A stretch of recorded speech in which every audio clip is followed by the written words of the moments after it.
Friday, you know what time it is. It's real estate time. So kind of a little disappointed here. I thought I was gonna have my title video out, but it's currently being edited. Looks like I'm gonna get it on Tuesday, which means that'll be next week. Next Friday, I'll have it put out. So we'll get to learn more about title, and just want to thank Fidelity National Title, the Patel Law Group, and Jeff Duffy again. Thanks again for allowing me to come into your studio and ask you those questions. I really enjoyed it. So I'm gonna just dive into something because I've committed to these Friday videos, and I thought about it. And there's a bunch of different ways we could go. But I was just gonna get into a quick video about analyzing a deal, about why you may want to get your real estate license, because a lot of analyzing a deal is going to be the ability to have access to the MLS. If you don't have access to the MLS, then maybe you're partnering with a real estate agent, so you do have access to the MLS. But to analyze a deal, you have to look at real information, real data, real numbers. And if you go on Zillow, which now Zillow is a brokerage, so you have a little bit of information, or Redfin, but it's not exact information. And to me, if I'm investing, which I am, I want exact information. What do I mean by that? I mean, on the MLS, you can actually go into the tax roll, and when you go into the tax roll, you can look at what subdivision that property's in. So that's important to me. Why is that important? Have you ever been driving through a certain neighborhood and then go a street over and drive through that neighborhood and they feel like completely different neighborhoods?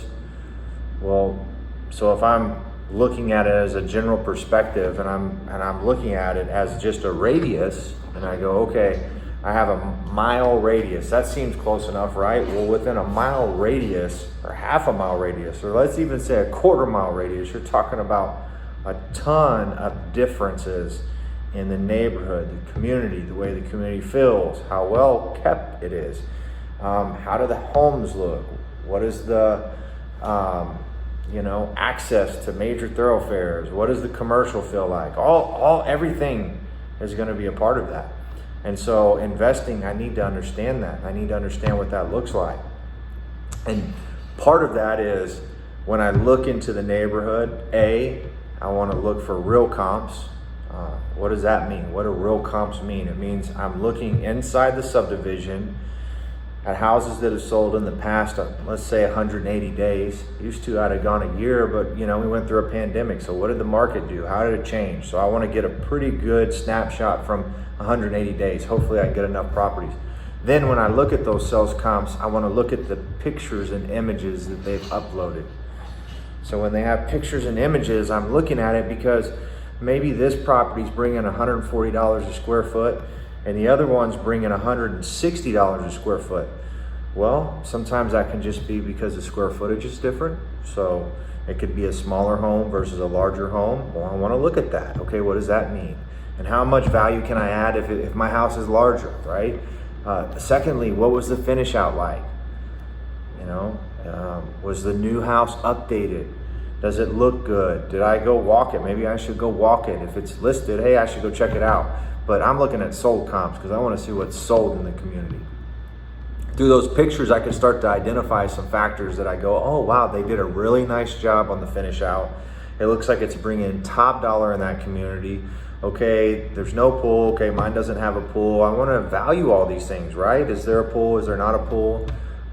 What's the location? Is my house that I'm looking at backing up to a major thoroughfare? Well, that could be a ding. Maybe I don't want to buy it because it's backing up to a major thoroughfare. Are there power lines, major power lines that are running through there? These are all things I have to look at when I'm analyzing a deal to buy. And then I have to look at it maybe a little differently if I'm going, hey, I don't want to flip this home. I want to buy this home to rent. So then I got to get into rental comps. What is it renting for?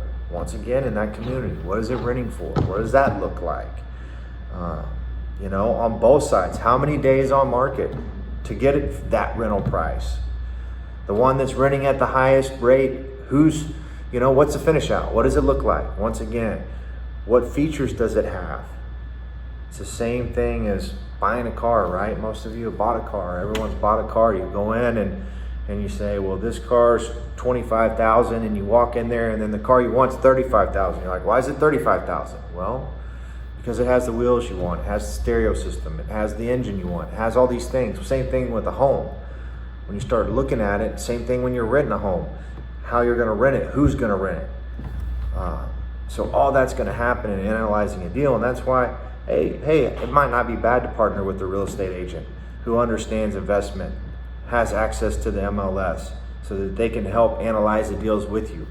Maybe you question them, how did you get that number? Why do you think we make that offer?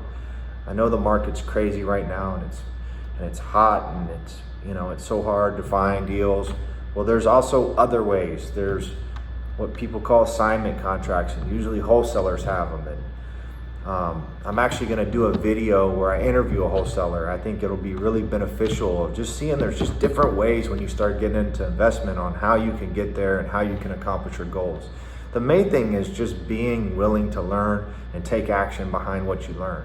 So you can learn all day. You can learn to, your head explodes. But if you never take action on what you learn, then you'll just be in the same spot with just a whole bunch of knowledge. So I wanted to do a quick video because it's Friday and I've committed to these videos. Continue to feel free to reach out to me. There's so much more that I can get into, and I'm going to get into. I'm probably get a deal where I'll actually show you a real deal and analyze it and show you how I analyzed it and what that looks like. I really thought I was going to have my title video, so I'm just winging it here. Not really. I mean, I have the knowledge, but kind of. I kind of like the free flow. So, look, I hope everyone has a great Friday. I hope everyone continues to take action. I hope someone takes action on this. Feel free to reach out to me. Whatever I can do to help out, that's what I'm here for. All right, love you guys. See ya.